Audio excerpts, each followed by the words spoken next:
This is a biography of Sun Tzu. A little note before we start, and the disclaimer.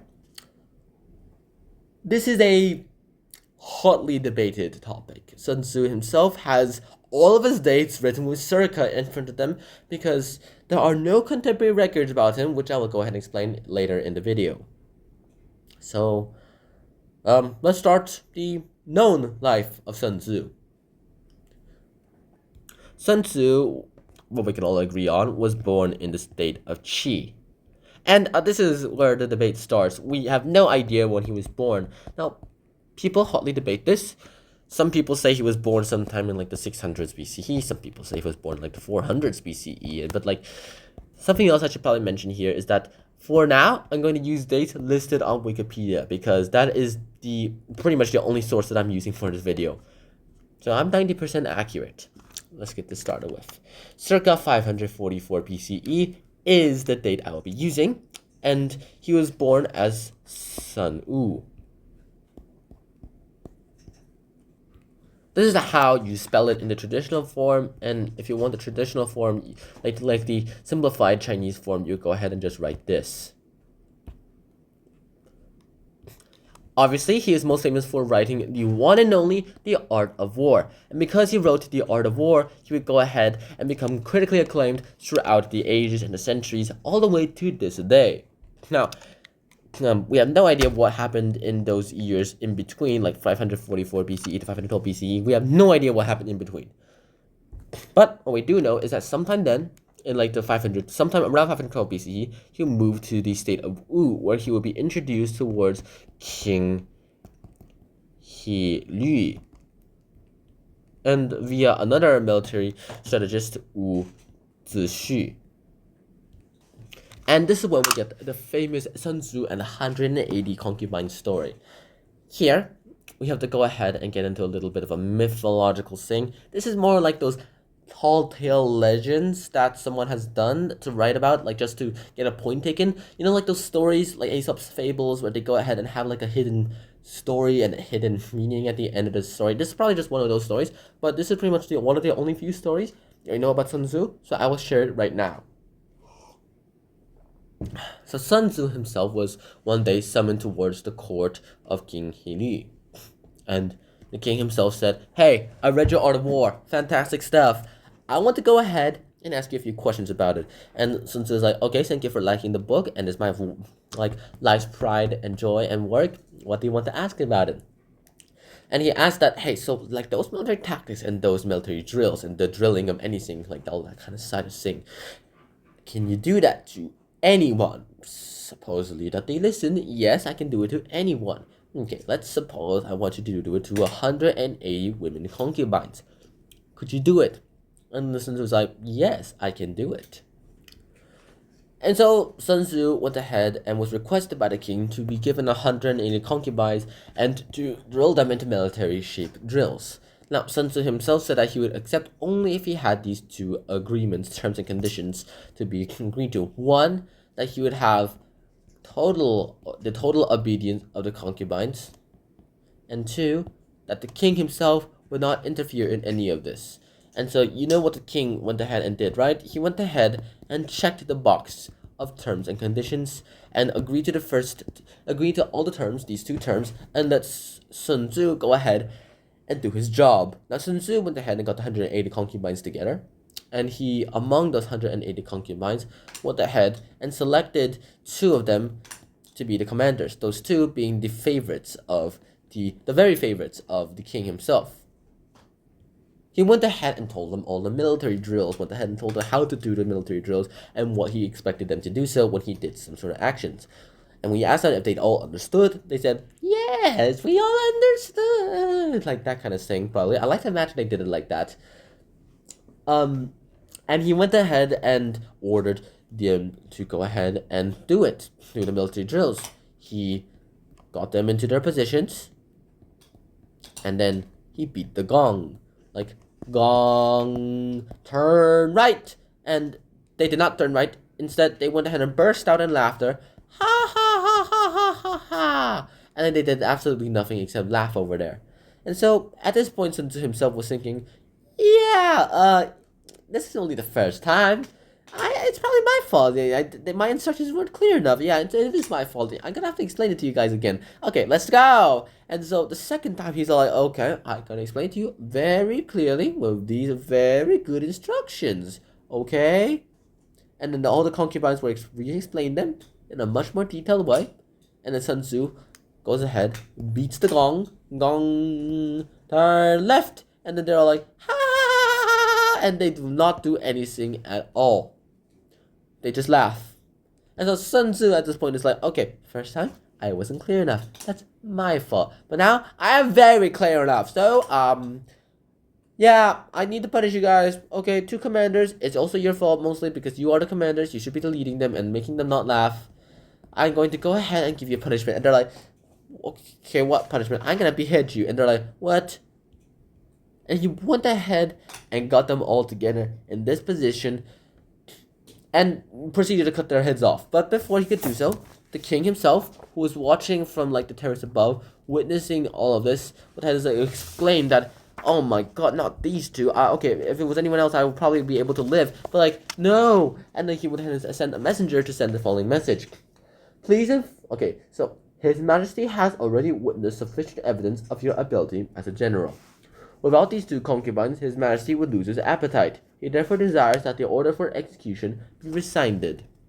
And so the Master Sun himself went ahead and replied back with this message. Please inform His Majesty that as his personally appointed general, I have total authority in this matter. I am unable to obey certain of His Majesty's commands. And he went ahead and proceeded to cut their heads off. Now, the king himself was probably very furious about this, but probably not furious enough. So he went ahead and proceeded, Sun Tzu went ahead and proceeded with the whole ordeal, where he went ahead and replaced them with 2 new commanding women. They were the second favorites of the concubines of the general, apparently. The king. And this time, obviously, with the threat of death so near, they went ahead and did all the drills perfectly.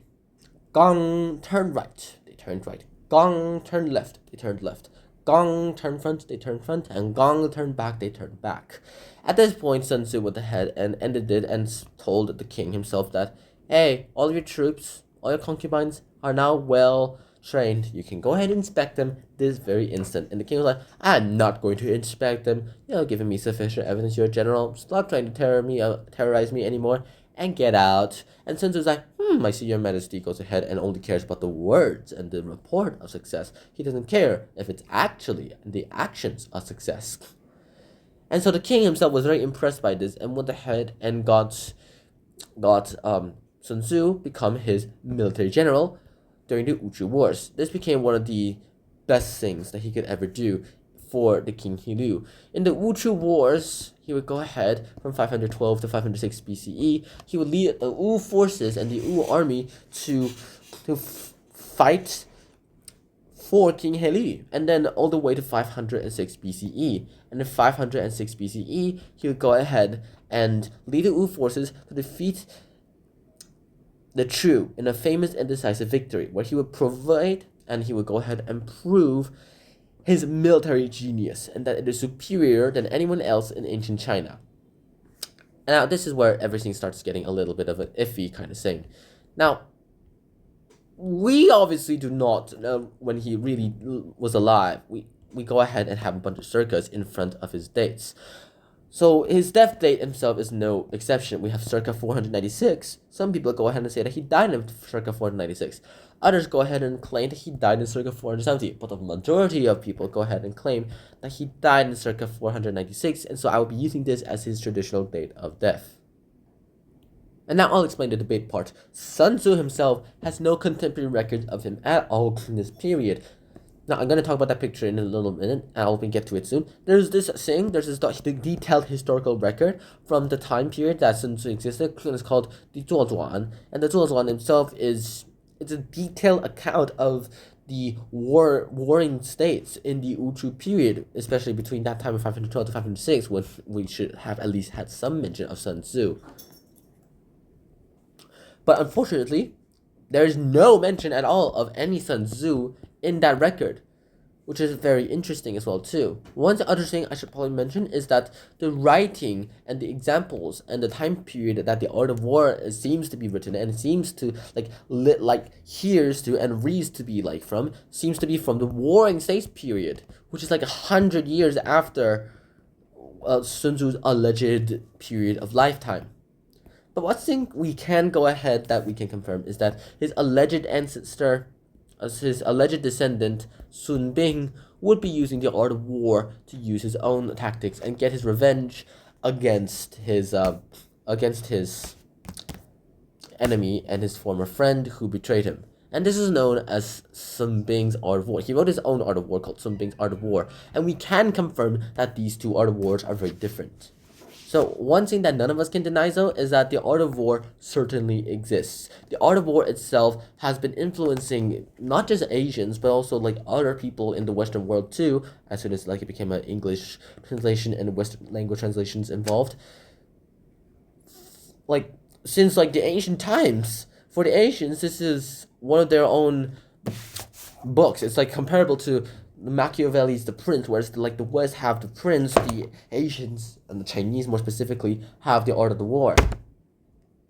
So much so that some people go ahead and credit it to go ahead and create some of the political ideological books, such as quotations from Chairman Mao Zedong. In the English, we would go ahead and call it the Little Mao's Red Books, Little Mao's Red Book, or Little Red Book, that kind of thing too.